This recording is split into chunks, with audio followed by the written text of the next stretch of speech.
from 26. Yes. हाँ Kunal क्या Aditya ml liter minus 1 and contains 92 gram of Na plus ion per kg. 92 gram per kg. So we will find out molality per kg of water. मतलब solvent हो गया. Per kg of water means mass of solvent, mass of solute. Calculate the molality of Na plus ions in the lake. Simple सा question है. What is the number of moles?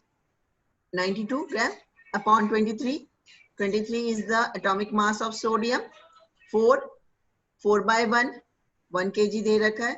So it is 4 molality. Easiest question, I think. Now ये solubility product. Yes, what is the solubility product? पहले मैं थोड़ा सा solubility product बता देती हूँ बेटा. We had already discussed studied in class 11 that solubility product is the product of ions of sparingly soluble salts of saturated solution at constant temperature. So what is the meaning of solubility product? Solubility product is the product of concentration of ions of sparingly saturated solution of sparingly soluble salt at constant temperature. सारे word समझ में आ गए होंगे. सिर्फ हो सकता है may be कि sparingly soluble ना समझ में आए. Sparingly soluble means partially soluble. So solutes which are partially soluble in water, and this solubility product is highly useful in or applied in qualitative analysis, that is in our laboratory.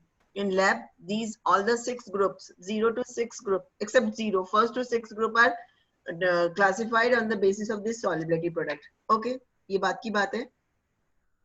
Now, if the solubility product given है, calculate the maximum molarity of CuS in aqueous solution. Ionization given है, CuS gives Cu plus 2 plus S minus 2. Suppose अपने को solubility नहीं पता कितनी है, we will take it x mole per liter.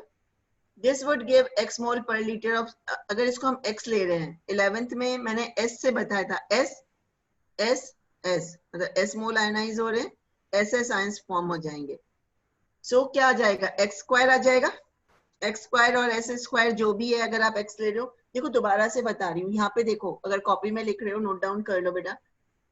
CuS, solubility of CuS is x, अगर है यहाँ पे x given है तो x और s whatever it is, x, it gives ion because 1 mole gives 1 mole copper, 1 mole sulfide ion, so x. So KSP, that is solubility product, is x into x. According to equilibrium, it is x square. Now x calculate करना है आपको, KSP given है, so under root आ जाएगा and solve this under root. अगर आपको लगता है कि अंडर रूट में काफी प्रॉब्लम है तो उसको उसके बाद छोड़ देना. 10 to the power minus 16 को सॉल्व कर लेना, 10 to the power minus 8 आ जाएगा and इसको सॉल्व कर लेना अंडर रूट को. Okay, now next question. Calculate mass percentage of aspirin C9H8O4 in acetonitrile CH3CN when 6.5 gram of aspirin is dissolved in 450 gram of CH3CN. Mass percent calculate करना है. Simple सब दे रखे हैं. 6.5 ग्राम given है, 450. अच्छा, 450 ग्राम दैट इज सॉल्वेंट है. हमें क्या चाहिए? हमें सोल्यूशन का मास चाहिए. So 450 plus 6.5 is equals to 456.5 into 100 and that is 1.424%. ये हो जाएगा आपका question number 28. Now question number 29. I think 28 तक कोई डाउट नहीं होना चाहिए सबको.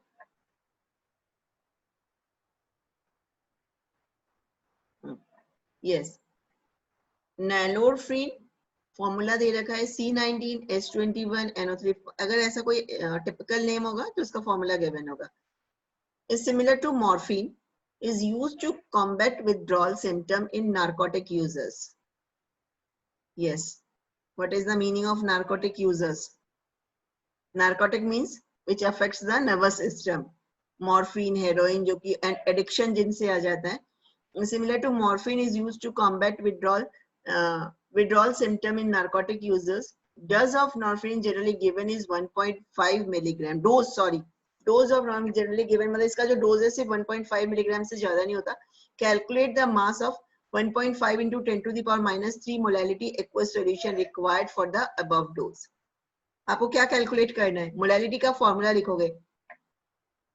इन सब में हम देख रहे हैं बेटा फॉर्मूला गिवन नहीं है, पर ये एक ऑल्दो न्यूमेरिकल्स को बहुत इजियर वे में समझा रखा है दूसरी बुक से कंपैरिजन में, पर इसमें सिर्फ एक ड्रॉबैक है, इनमें फॉर्मूला नहीं लिखे हुए हैं.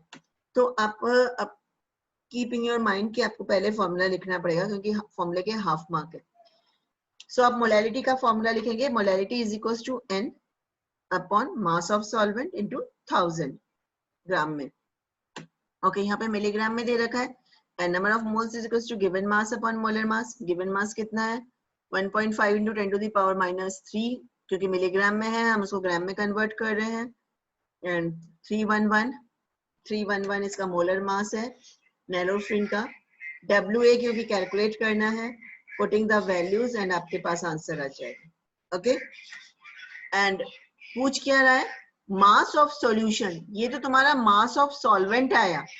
मास ऑफ सॉल्यूशन के लिए क्या करोगे? You will add 3215 plus 1.5 milligram, इनको ऐड कर लोगे. ग्राम को मिलीग्राम में कन्वर्ट कर लो और मिलीग्राम को ग्राम में कन्वर्ट कर लो, व्हाटएवर यू वांट, बस सेम यूनिट होनी चाहिए. Now it's the answer. Now question number 30. Calculate the amount of benzoic acid required for preparing 250 ml of 0.15 m solution of methanol. क्या कैलकुलेट करना है? Amount of benzoic acid, that is mass of solute calculate करना है. Again formula लिखो. सब चीजें given है. 0.15 m molality given है. मोलैलिटी तो है. यस, WB कैलकुलेट करना है. बेंजोइक एसिड का मोलर मास कैलकुलेट कर लोगे, पुटिंग द वैल्यू एंड आपके पास गिवन मास आ जाएगा. ओके, अगर मान लो गिवन मास होता, मोलर मास कैलकुलेट करना होता तो आपको MB कैलकुलेट करना होता. WB गिवन होता, MB कैलकुलेट होना. जस्ट फॉर्मूला जो दिए हैं मैंने शेयर किए हैं, फॉर्मूला लर्न कर लो बेटा, उनको लिख लो. Numericals are very easy. In chemistry only calculation part is थोड़ा सा ज्यादा लेंथी हो जाता है. Now question number 31. The depression in freezing point of water observed for the same amount of acetic acid, trichloroacetic and trifluoroacetic acid increases in the order given below. Explain briefly. Order given होगा इसमें 31 में. The depression in freezing point of water observed for the same amount of acetic acid and trifluoroacetic acid. मतलब सबसे ज्यादा depression किस में आ रहा है? ट्राइफ्लोरोएसिटिक एसिड में. आपको इसको एक्सप्लेन करना है कि क्यों ऐसा सबसे ज्यादा शो हुआ है. आंसर है electron withdrawing group. Yes, in ट्राइफ्लोरोएसिटिक acid 3 electron withdrawing is present, although in trichloroacetic acid 3 electron withdrawing in group is present, but fluorine is more electronegative than chlorine, so it shows more with electron withdrawing nature. In trifluoroacetic acid, trifluorine shows more electron withdrawing nature. Question देखो कि answer देखो. Electron withdrawing group increase the acidic strength. ये तो पता ही है ना, acidic carboxylic acid पढ़ा है. जितना ज्यादा विथड्रॉइंग ग्रुप होगा, acidic nature is directly proportional to electron withdrawing nature, and hence degree of dissociation, जितना ज्यादा उसको withdraw कर लेगा, OH bond becomes weaker and acid is more stronger. We know that in carboxylic acid ये अपन discuss कर चुके हैं. Electron withdrawing group increases the acidic strength because it attracts electron. OH bond becomes weaker. H releases more easily, and also the value of I. I increase करेंगे क्योंकि जितने ज्यादा acid H plus आ रहे हैं. And I क्या था? I means number of ions after dissociation and before dissociation. So ज्यादा ions आ रहे हैं, number of increases. As fluoride is a strong electron withdrawing group, its I is maximum according to relation delta TIF. Delta TF is equals to I KFM. I maximum हो जाएगा तो delta TF भी क्या होगा? Depression भी क्या होगा? Maximum होगा. आई थिंक आंसर बिल्कुल appropriate, short, to the point answer है. चाहते हो तो इसको लिख लो. मैं 2 मिनट के लिए स्क्रीन पे रख रही हूँ इस आंसर को. बिकॉज फिर आपका answer explain why reasoning answers गलत हो जाते हैं, उसमें टू द पॉइंट आंसर्स मांगते हैं।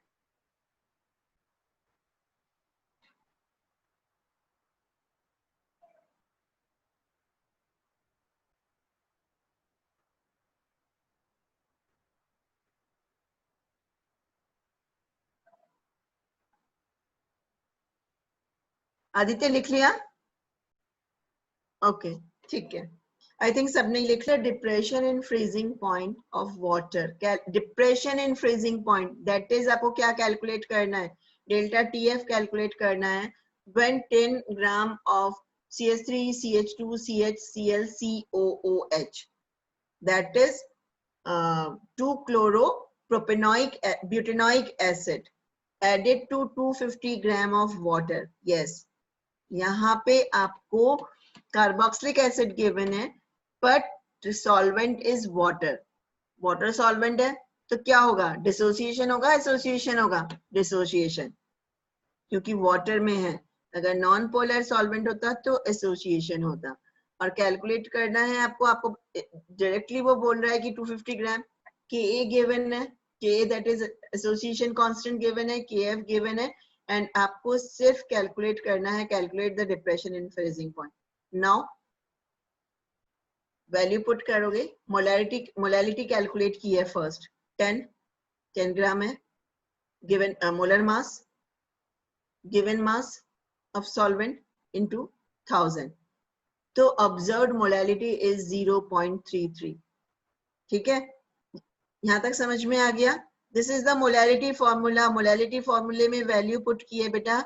अगर आपको कंफ्यूजन हो तो write down the formula, that is n upon mass of solvent into 1000. This is 0.33. Now we know alpha is square. We know that Ka is equals to C alpha square. ये आपको पता है, Ka is equals to C alpha square. तो alpha is equals to क्या हो जाएगा? Ka by C. Ka given है, C कितना आया? Concentration means concentration is the molarity is the concentration unit, that is 0.33. So it is alpha square. And alpha क्या हो जाएगा? आप अंडर रूट कर दोगे इसको। अल्फा करने के लिए क्या करेंगे अपन? इधर ये हटा देंगे तो इधर ये अंडर रूट में आ जाएगा और आप इसको सॉल्व कर लोगे। नाउ आई इज, अब ये यहाँ पे इट इज, कुणाल ये समझ में आ रहा है? ये क्वेश्चन थोड़ा सा लेंदी क्वेश्चन है, कैलकुलेशंस ज्यादा है। यहाँ तक हमने ऑब्जर्व्ड जो था, ऑब्जर्व्ड मोलैलिटी कंसंट्रेशन कैलकुलेट कर ली है। Now here is the formula, we know I is equal to 1 plus alpha, value put कर दो, delta TF is IKFM, value put करेंगे और आंसर आ जाएगा। इसको भी आप लोग लिख के रखो कि किस सीक्वेंस में करोगे बेटा, देन ओनली कैलकुलेशन पार्ट आप लोग खुद करोगे। आदित्य समझ में आ गया ना? ऐसा क्यों किया? बिकॉज हियर क्या गिवन है? ये जो एसिड है carboxylic acid dissolve in water, so Ka given है, इसका मतलब है डिसोसिएशन हो रहा है। दैट्स व्हाई अपने को एक बार ऑब्जर्व्ड मोलैरिटी कंसंट्रेशन कैलकुलेट करनी पड़ेगी, and on the putting this value हमें डेल्टा TF कैलकुलेट करना पड़ेगा। डायरेक्टली हम कैलकुलेट नहीं कर सकते हैं इससे। Now next question number 33, 9.5 gram of same, वही दे रखा है, fluoro dissolve in 500 gram of water, the depression in the freezing point. Same question है बेटा, देखो delta TF is equal to IKFM। आपको वांट ऑफ फैक्टर कैलकुलेट करना है, रिमेनिंग सारी चीजें गिवन है।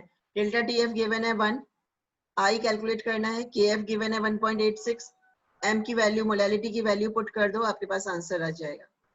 यस, वांट ऑफ फैक्टर आ गया। नाउ इसके बाद आपको है dissociation constant. Dissociation constant means Ka is equal to C alpha square. तो कंसंट्रेशन तो पता है, अल्फा कैलकुलेट करना है। For alpha it is 1 minus I minus 1, 0.075, putting the value और आपके पास आंसर आ जाएगा। फॉर्मूला लर्न है तो ओनली वैल्यू पुट करनी है। Now question number 34, vapor pressure of water at 293 Kelvin is 17.3535 mg. Vapor pressure of water, that is P naught. ये पी नॉट है बेटा, क्योंकि वाटर का दे रखा है। Calculate the vapour pressure of water at 293 kelvin 125 gram of glucose, that is P total calculate करना है और पी सॉल्यूशन कैलकुलेट करना है। तो we know the formula of Raoult's law वाला फॉर्मूला लगेगा, depression in lowering in vapor pressure, P naught minus P total is upon P naught A is equals to XB. XB is equals to NB upon NA. Mention करोगे NB is very less than NA. ये आपको लिखना पड़ेगा. So NB, what is NB? NB means 25 upon 180 and 450 upon 18. P total simply criss cross करोगे, multiply करोगे और आपका answer आ जाएगा। ये तो बेटा सिंपल मैथमेटिक्स है। मुझे पता है कि अगर आप मिस्टेक करोगे तो आप यहीं पे इन कैलकुलेशंस में ही मिस्टेक करोगे और कहीं मिस्टेक नहीं करोगे।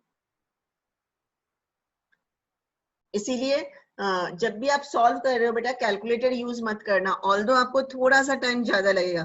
मे बी कैलकुलेटर से अगर आप 5 मिनट्स में कर लेते तो यहाँ पे आपको कैलकुलेशन करने में हो सकता है मे बी 30 मिनट्स लग जाए, पर एक बार क्या होगा कि आपकी कैलकुलेशन सॉल्व हो जाएंगी। फॉर फिजिक्स में भी एग्जाम में आप कैलकुलेटर नहीं यूज कर पाओगे, ना केमिस्ट्री में कैलकुलेटर यूज कर पाओगे। सो कैलकुलेशंस इजी हो जाएंगी, मतलब प्रैक्टिस हो जाएगी। Now question number 35, Henry's law constant for the molarity of methane in benzene at 298 Kelvin is 4.27 into 10 to the power 5 millimeter mmHg. Calculate the solubility of methane. ये simple Henry's law वाला formula लगा है। देखो बेटा P is equal to KH into X mole fraction. P given है, KH given है, Henry's law constant given है। Calculate the solubility, that is solubility. अब मोल फ्रैक्शन कैलकुलेट कर लोगे एंड मोल फ्रैक्शन कैलकुलेट हो जाएगा तो आपको सॉलिबिलिटी पता चल जाएगी कि इतना सॉल्युबल था 1.7। सो आपको इसमें सिर्फ क्या कैलकुलेट करना है, डायरेक्ट वैल्यू पुट करनी है और उसमें आपको कैलकुलेशन करनी है। Now next one, 36.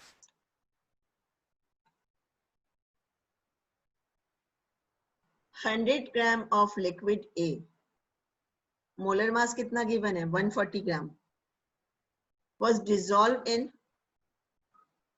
1000 gram of liquid B, molar mass is equals to 180 gram mole minus 1. The vapor pressure of pure liquid B was found to be 500 torque. Calculate the vapor pressure of pure liquid A and its vapor pressure in the solution if the total vapor pressure of the solution is 475 torque. Same पे देखो Na calculate किया है, Nb calculate किया है, then P total given है, remaining चीजें P total is 475. Yes Kunal कुछ पूछ रहे हो? Kunal yes ma'am, what is torque here? Okay, what is bar? What is Pressure bar? unit. Unit of pressure. Pressure unit. तो pressure unit है ना, तो ये टॉर्क भी बेटा प्रेशर यूनिट है। 760 mmHg, 7 है ना, 76 सेंटीमीटर Hg टॉर्क, बार 8 एटमॉस्फेयर, ये सारे किसकी यूनिट है? एक मिनट इधर देखो, ये सारे प्रेशर यूनिट है बेटा। टॉर्क बहुत कम काम में लेते हैं, इसीलिए अच्छा हुआ तुमने पूछ लिया। मे बी कि कईयों को कंफ्यूजन होता है पर किसी ने पूछा नहीं। तो ये प्रेशर यूनिट है बेटा, ठीक है। यस, सिंपली अब वैल्यू पुट किए तो आपके पास P नॉट आ गया है। P नॉट आ गया तो P नॉट आप ऊपर वाले उस वैल्यू में पुट करेंगे एंड आपके पास आंसर आ जाएगा। कोई क्वेश्चन पढ़ के ऐसा लग रहा है कि पता नहीं कितना कैसा क्वेश्चन होगा, but first you will calculate the number of moles for A and B, then P total. Through P total we will find, P total although given है तो then we will find out the P naught A and with P naught A, P naught A एक के लिए calculate करना है, एक का तो गिवन ही है। सो एक का गिवन है, एक का कैलकुलेट कर लोगे, आपके पास P नॉट A आ जाएगा। समझ गए ना? क्लियर? नोट कर लिया है सबने? यस। नाउ ये क्वेश्चन नंबर 37 जो है ना बेटा, एक बार इसको बुक में से पढ़ो या यहीं से पढ़ो। Vapour pressure of pure acetone and chloroform at 328 kelvin are this,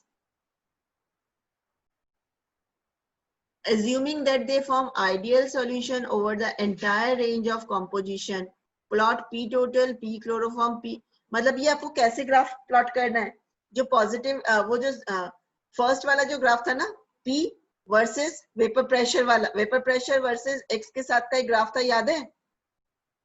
हमने जब डेविएशंस पढ़ी थी, आइडियल सॉल्यूशन का जो ग्राफ था, सेम वे आपको एक x एक्सिस पे ये ऊपर वाली वैल्यू रखनी पड़ेगी और y एक्सिस पे, सॉरी y एक्सिस पे आपको इसकी वैल्यू रखनी पड़ेगी प्रेशर की, और x एक्सिस पे आप एसीटोन की वैल्यूज रखते जाएंगे, एसीटोन की एंड क्लोरोफॉर्म की। समझ गए? तो इनिशियली एक बार देख रहे हो 0 है और दूसरी साइड में जाके वो 0 हो जाएगा, वैल्यू पुट करोगे और एक मतलब ग्राफ पेपर नहीं लेना है, जस्ट आप एक स्केल ले लेना और स्केल लेके इसको ट्राई करोगे।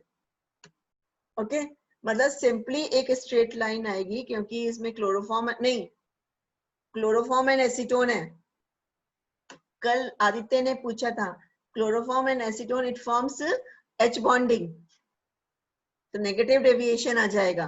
तो ग्राफ जो है वो स्ट्रेट लाइन से जब ड्रॉ करोगे थोड़ा सा कर्व आएगा, ठीक है? स्केल ले लेना और स्केल लेके उस ग्राफ को प्लॉट कर लेना। Now question number 38, almost finish होने में ही आ गया है बेटा, 38 पे पहुंच गए हैं, 41 तक ही है। Benzene and toluene form ideal solution over the entire range of composition. Ideally है because benzene and toluene both are non-polar solvent. The vapor pressure of pure benzene and toluene at 300 Kelvin are 50.71 and 32.06. That is, they are P0 P0 values respectively. Kunal ये देखो mmHg आया ना, same भी ये mmHg या टॉ की कोई सा भी यूनिट ले सकते हैं। Okay Kunal, yes. Calculate the mole fraction of benzene. Calculate the mole fraction of benzene in the vapor phase. Vapor phase के लिए हमें वैल्यू दोबारा पुट करनी पड़ती है। If 80 gram of benzene is mixed with 100 gram of toluene. Same way example, solve example जैसा question है। We will find NB. Then ये N benzene, N toluene, mole fraction of benzene, mole fraction of toluene minus कर देंगे। यहाँ तक तो बिल्कुल easiest part है। नाउ वेपर प्रेशर, यहाँ पे फॉर्मूला लिखो बेटा, आप लोग अगर लिख रहे हो तो vapour pressure of benzene in solution, P solution is equals to P0 into X, P0 into X। P0 given है दोनों के लिए X कैलकुलेट कर लिया है। So vapour pressure of benzene in solution, vapour pressure of toluene in solution. यहाँ तक again clear हो गया। टोटल प्रेशर दोनों को ऐड कर दिया। YB, this is mole fraction in vapor phase is equals to PB upon P total. Putting the value of PB upon P total, Y benzene के लिए ये आ जाएगा और Y toluene के लिए भी P toluene upon P total. So इस तरह से ये आंसर्स जो हैं ये पूरे हो जाएंगे बेटा आप लोगों के। Yes.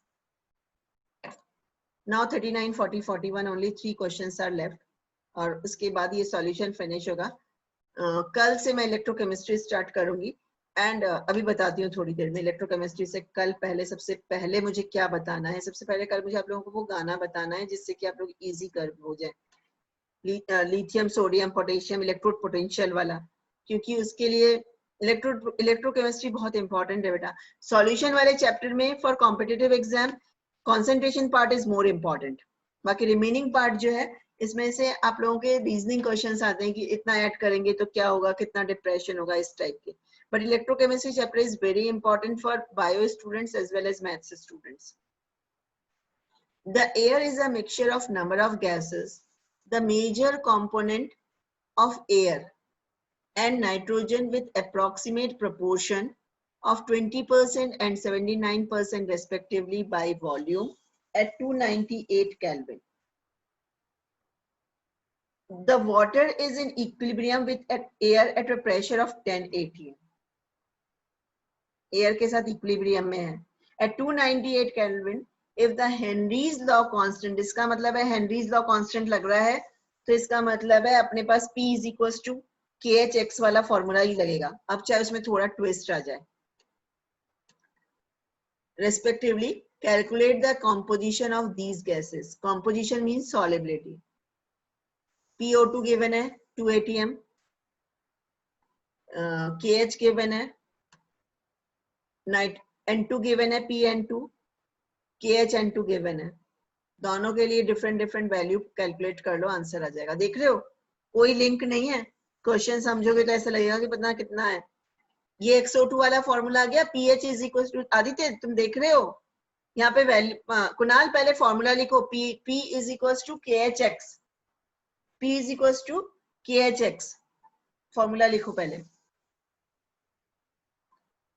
इंडिविजुअली X कैलकुलेट किया है, इंडिविजुअली X नाइट्रोजन कैलकुलेट किया है, दैट्स इट। कोई रिलेशन नहीं है, पर क्वेश्चन को उसने इस तरह से थोड़ा ट्विस्ट कर दिया, because 20% 79% both are less reactive gases, तो उन दोनों का इंडिविजुअल कॉम्पोजिशन होगा in air. Okay Kunal, Kunal is it clear? Determine the amount of CaCl2. I is equals to, Kunal, Kunal ये वाला क्वेश्चन क्लियर हो गया बेटा? 39 क्वेश्चन देखो, the air is a mixture of a number of gases, the major components are oxygen and nitrogen with approximate, दोनों because gases जो हैं they are less reactive rather in air, so their composition separate composition है, 20% nitrogen है and oxygen है and 79% nitrogen है। Now आपको इनका composition calculate करना है। हेनरीज लॉ कांस्टेंट गिवन है, हेनरीज तो इट मींस इसमें कौन सा फॉर्मूला आ जाएगा अपने पास? P is equal to KHX, है ना? KHX, तो पहले फॉर्मूला लिख लेना, P is equal to KHX and then individually X calculate किया, XO2 and XN2, no relation between XO2 and XN2 because individual KH given है, individual pressure given है।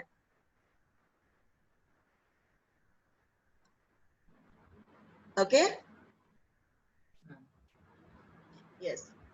Next, question number 40. Determine the amount of CaCl2I. I given है और CaCl2 given है Aditya, it means it is an ionic compound when dissolved in water. Its I actually क्या होना चाहिए था? 3 कैसे आ गया?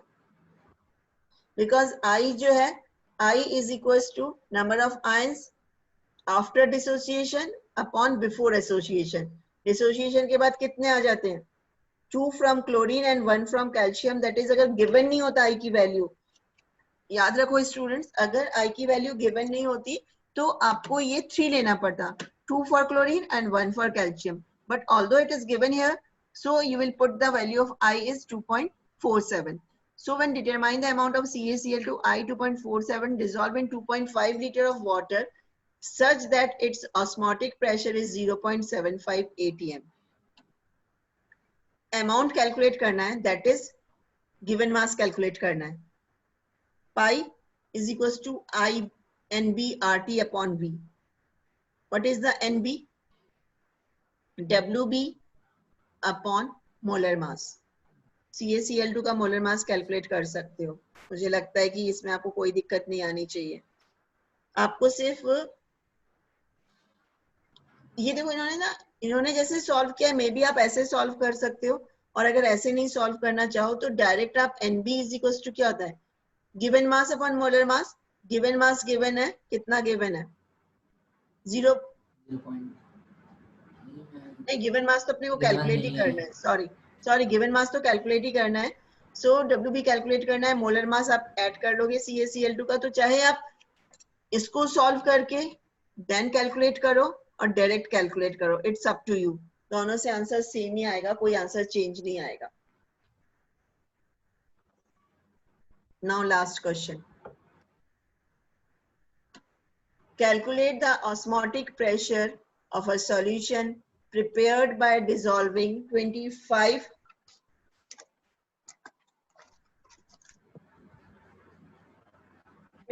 milligram of K2SO4. Again K2SO4 given है, it means हमें I निकालना पड़ेगा। I in 2 liter of water at 25 degrees centigrade, assuming that it is completely dissociated. Already given है, completely dissociated.